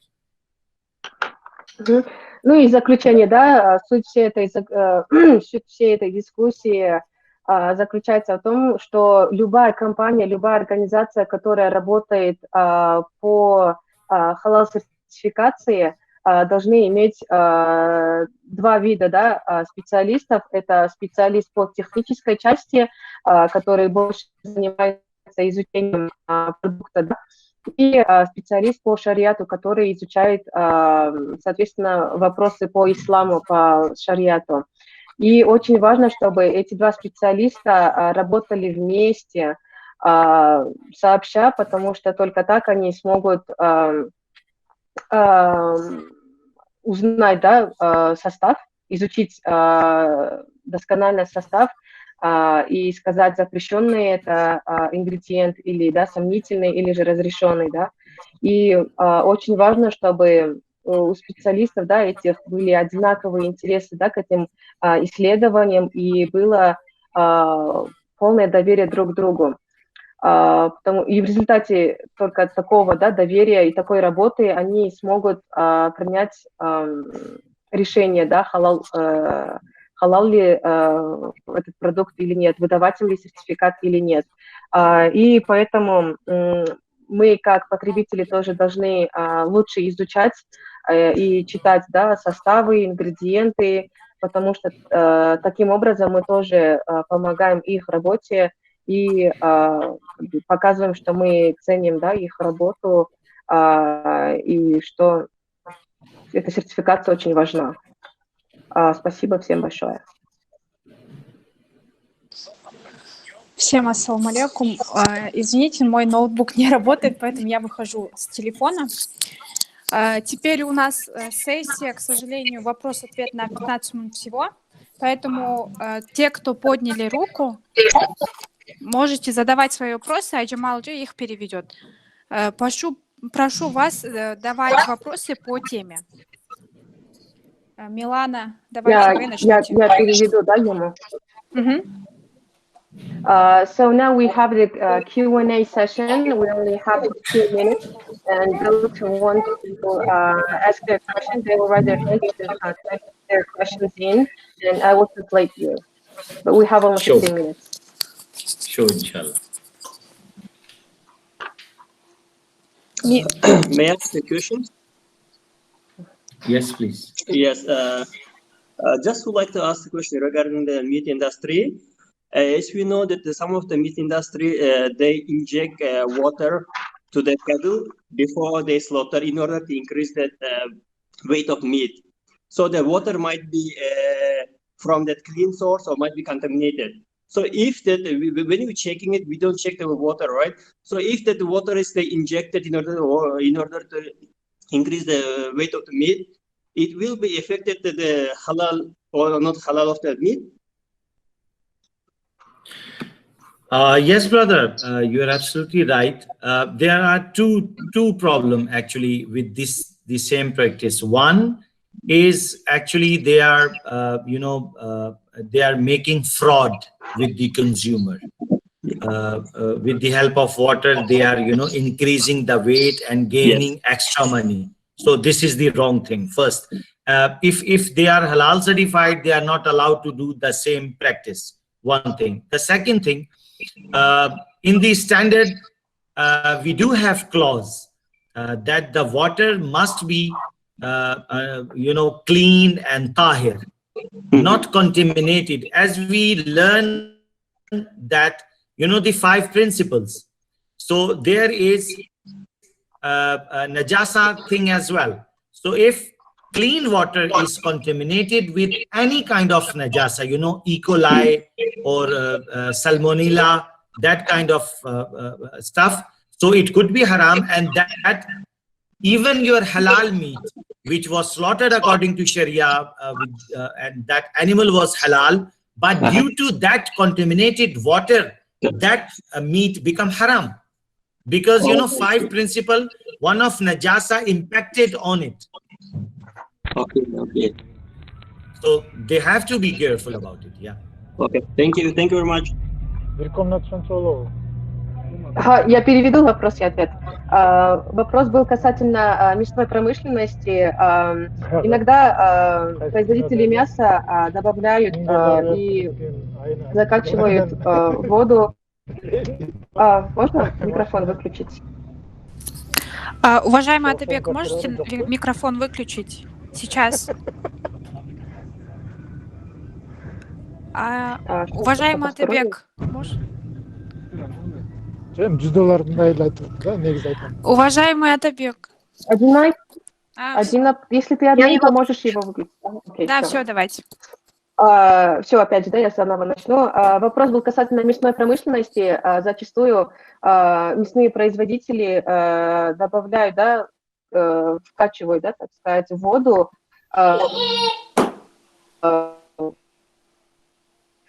массу животного мяса. И вот вопрос был, влияет ли это на разрешенность мяса. И он ответил, да, вопрос был такой, что да, это однозначно влияет. Во-первых, то, что они добавляют в воду, вкачивают в тушу животного для того, чтобы увеличить массу мяса, это уже считается мошенничеством. То есть они где-то делают для того, чтобы заработать больше мяса, а мошенничество уже автоматически считается запретным. То есть такое мясо и в производительстве, да, это запрещено. И если в ходе сертификации, да, они увидят такой маневр, да, и сертификацию они не получат. И те, у кого есть халал-сертификат, им просто запрещается, да, использовать такой метод добавления воды. И, во-вторых, нужно, конечно, проверять и саму воду. То есть если вода была чистая, то оно никак не повлияет, да, на само качество мяса. Но, опять же, если вспомнить эти 5 принципов, о которых мы говорили выше, если любой из этих 5 принципов, да, будет в контакте с чистой водой, то вода уже автоматически становится запрещенной, она будет считаться грязной. То есть даже если мы возьмем кусок мяса, да, халал мяса, и промоем ее в воде или будет в контакте с водой, которая, да, в которую попала какая-то нечистота, да, нечистоты будут, то это мясо опять же будет испорчено. Вот ответ. Следующий Милана вроде, да, поднимала руку. Можете задать свой вопрос?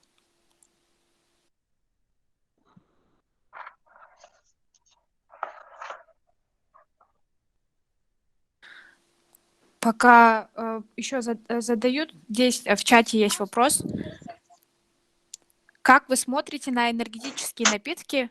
В некоторых странах выдается сертификат халяль этим напиткам. И второй вопрос, если мы не нашли знак халяль, то есть знак ISO, то мы можем покупать этот продукт? Next question from the chat. What do you think about the energetic beverages? Some countries, they give halal certifications to those energetic beverages like Red Bull and other. And are they really halal or are they considered as haram? And the second question is, if we don't see the halal certification, the halal sign on the product, but there is an ISO sign, can we still consume them, or are they considered to be haram? Okay, sister, there is another Sharia principle actually regarding the energy drinks.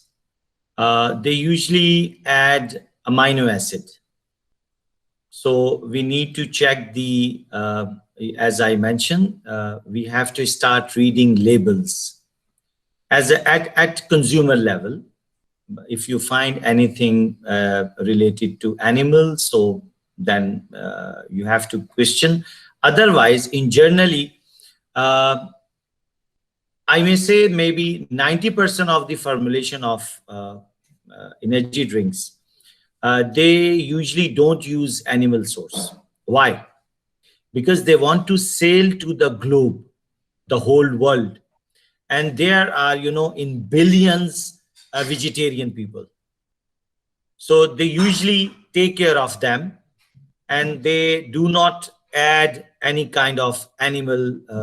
For example, the Red Bull, they issued the statement in their website that Turin, actually, that was the claim about them. So they declared that, no, we are using the plant source, actually. So in the regarding this, I think the answer is complete. Your second question was related to the products which has ISO. To understand one thing, the ISO is maybe its management system 9001 or food safety system 22000. It does not have anything with the halal.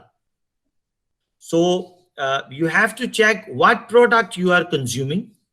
For example, is that meat product or non-meat product? And the second thing, I really don't have any idea about your country. I strongly believe that being a Muslim country, your manufacturer are Muslims.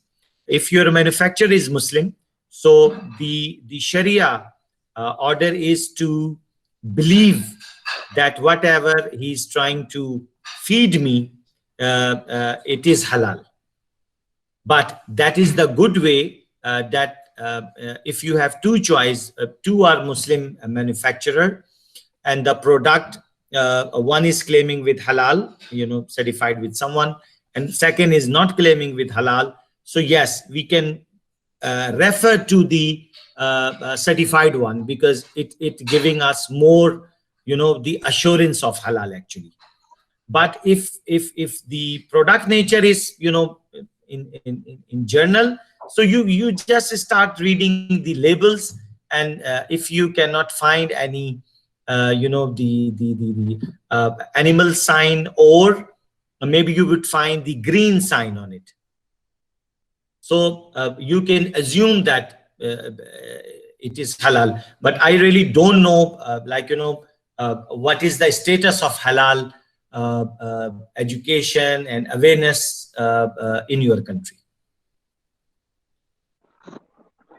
Касательно первого вопроса, здесь, да, вот еще есть принцип, как потребители мы, опять же, да, вот как он говорит уже не первый раз, мы должны хорошенько изучить состав. И часто, да, вот могут добавить в энергетические напитки аминокислоты, которые были добыты, да, из животного.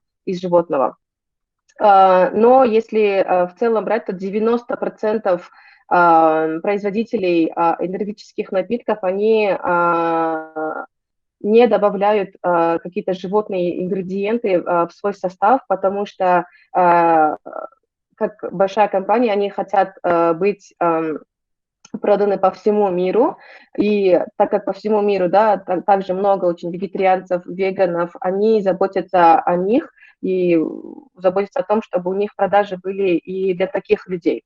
И поэтому вот даже если взять компанию Red Bull, то у них в составе есть таурин, но они сделали объявление, что таурин, который есть в составе их энергетиков, энергетических напитков, он не из животного происхождения, а из растительного происхождения. На этом он вопрос закрыл. И дальше вопрос по ISO. Да? ISO – это больше система менеджмента, и она никак не связана с сертификацией халал. Тут больше зависит, опять же, от ингредиентов. Какой это продукт. Если вы видите этот ISO-знак на, скажем, мясном продукте, то вы все равно должны будете пройти эти принципы, которые мы рассказали ранее, да, то есть если это мясо, то это халальное мясо, и дальше по этим принципам. И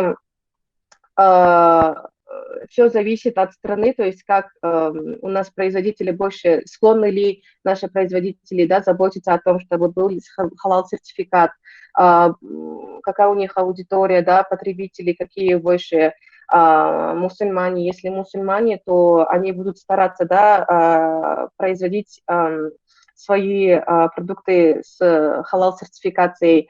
Если же нет, то самый, да, вот проверенный способ, самый важный способ это, опять же, читать просто состав, изучать состав ингредиентов, нет ли там в составе ингредиентов животного происхождения. Благодарю.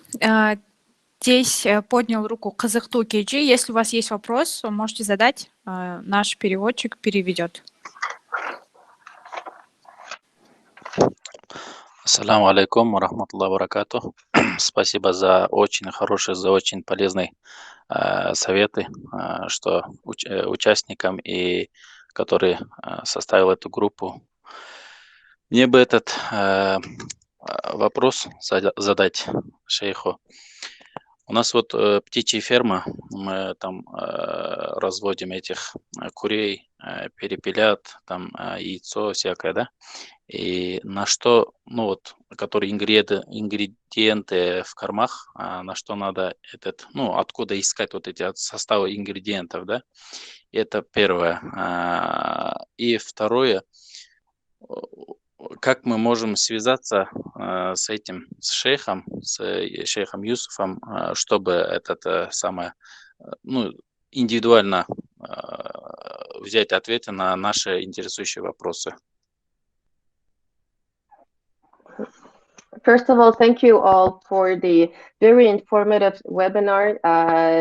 The information that you give was very interesting and precious for us. And thanks a lot for all the people that are taking part in this webinar.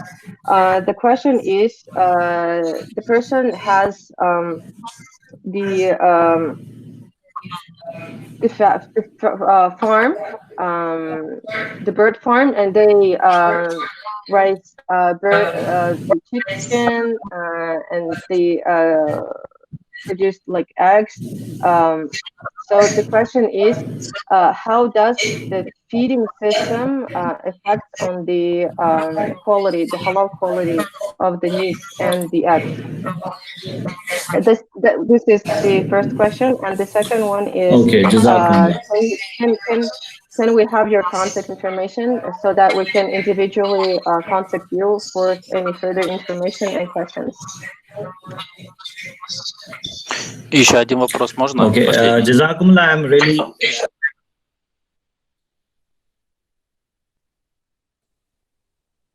I'm really thankful to your organization, to the organizer, to the community who attended this webinar. This is Sadqa Jariya for us to share the knowledge, what we learned from our past. Regarding the feed of animal, please understand one thing, the Sharia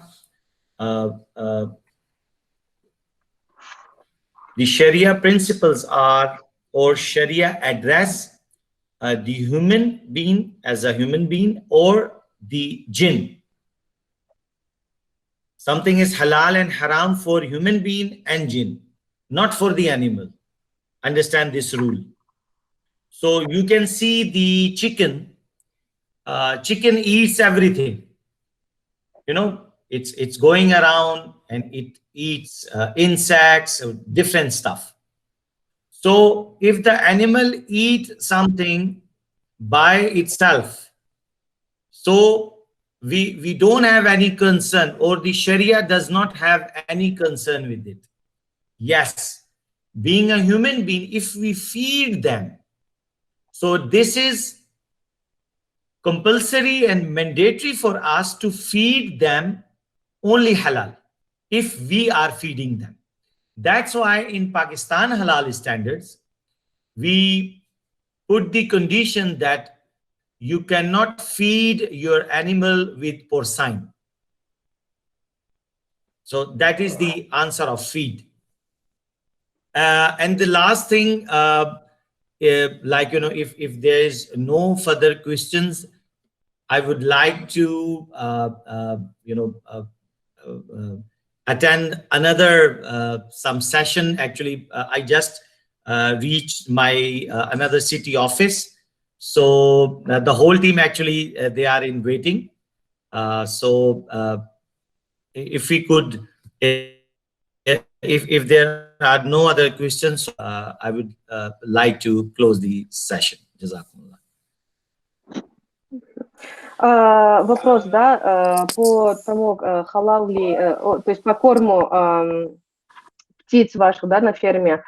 У шариата нет прям таких, да, принципов насчет корма, то есть когда ислам дает, да, нам халал или харам продукцию, то оно касается в основном только людей и джиннов, оно не распространяется на животные. То есть животное, если оно само по себе, да, ходит и, например, скажем, опять же, да, курица, то оно может есть все, что увидит, и это может не сказаться, да, на дальнейшем потреблении. Но когда мы сами выращиваем этих животных, да, мы держим, то для человека, для того, кто заботится об этих животных, мы обязаны кормить этих животных только халал-продукцией. И вот на этом он завершил. Тогда я закончу, да? Thanks a lot for your valuable speech, and there is a lot of questions for you, but I guess we will try to get answers from you by WhatsApp or some another spaces. Sure, inshallah. Anytime. All the members are wanted to talk with you in individual. Is it possible? Can we share your number? You can share my number, but with the condition that this is not promise to reply you quickly. Okay. Once I will get free, then I can reply to you. And the last thing, sister, you can find on Amazon this book, what I showed to you. I have one. The animal. Okay, you have Yes. one. You have one. That's great. That's great. Okay. So you can read it and share the information with the respected audience. Inshallah. Thank you very much, and you can. We are so appreciated, and there is a lot of people that doesn't knew such a new information from you. Alhamdulillah. Jazakumullah. Shukran. Alhamdulillah. Inshallah, we will be in touch, so we can, share a lot of things with us. Inshallah. Yes. So you can left for your another Jazakumullah khair. Jazakumullah khair. Assalamu alaikum wa rahmatullahi wa barakatuh from Pakistan to all Kyrgyzstan. Wa alaikum assalam wa rahmatullahi wa barakatuh from Kyrgyzstan. Всем участникам большое спасибо. Самые, так скажем, терпеливые дошли до конца, альхамдулиллах. На самом деле информации было много. Мы поделимся в телеграм-канале презентацией. И на сайте Умма KG выйдет и презентация, и видео, которое мы сегодня записали. Если будут вопросы, можете писать в телеграм. И до следующей недели, и теперь каждую неделю у нас будет новые вебинары, иншаллах. На следующей неделе это Португалия, потом у нас Испания, потом у нас Турция, потом у нас Америка, потом у нас опять Испания, и то есть январь-февраль будет насыщенный. Самое главное, чтобы будьте подписаны на Инстаграм Умма журнала, на Инстаграм мой. Новые ссылки для регистрации откроются во вторник, иншаллах. Всем спасибо. Если есть вопросы, можете задавать. Айджамал Иджи, вам огромное спасибо. Альхамдулилlah. Вы перевели как надо. И даже лучше. Кстати, презентацию перевела на русский язык тоже Айджамал Иджи, поэтому Аллах разы болсын. Эме жанакы эме экөөңүздөргө тең чоң рахмат. Мен атым Абдулбасит. Мен бул Адина карындашым болот. Рахмат, чоң рахмат, жакшы которуп бердиңер ошондой эле. Анын аягында эме тиги Юсуф номерин айттыбы же кандай болду ошону түшүнбөй калдык да, кантип индивидуально байланышсак болот экен же силерде бир эме байланыш боло турган болсо ошону берип койсоңор эме кылып, может Кыргызстанга деле, может мындай эле офлайн уюштурганга эме кылабызбы же өзүнчө бир эмелер болсо ошону сураганга эме керек болот да, бунун аябай бизге эме да, востребованный тема да, бул боюнчачы. Я тогда скажу, да, Димат переведу то, что он сказал. Он сказал, что да, контактами поделиться можно. У Адины есть полный контакт, почта и номера его, и он разрешил поделиться ими, только с условием то, что он будет отвечать не сразу из-за того, что загруженность большая, но как только у него будет время, он будет стараться ответить всем вам. Рахмат. Алла разы болсун. Анан эмки темалар эмне жөнүндө болот? Ошолорду айта кетсеңиз. Эмки темалар, эмки воскресенье күнү буюрса Португалиядан инженер атайын программа ойлоп чыгарган адал тамактануу үчүн, адал сертификат үчүн ошол жөнүндө болмокчу. Андан кийинки жумаларда Испаниянын жетекчиси ал халал Европадагы антихалал үгүттөөлөр жөнүндө айтып берет. Андан башка америкалык профессор пищевые добавки жөнүндө айтып бермекчи. Андан кийин испаниялык эжеке дагы бир башка темасын бөлүшөм деди, ошону да бөлүшмөкчү. Андан кийин Туркиядагы эжеке бизге адал тамак менен туура тамактануу жөнүндө айтып бермекчи. Андан башка дагы көп азыр спикерлер четинен жооп берип атат, ошондуктан көп болот алда да жакшы маалыматтар иншаллах. Андай болсо биз сессиябызды аяктадык. Баарыңыздарга чоң рахмат. Көрүнбөй турган бул жакта Зулайкага да чоң рахмат. Биздин бүгүнкү вебинардын модератору болуп көрүнбөгөн жардамчы болду. Айжамал эже, сизге дагы Аллах разы болсун.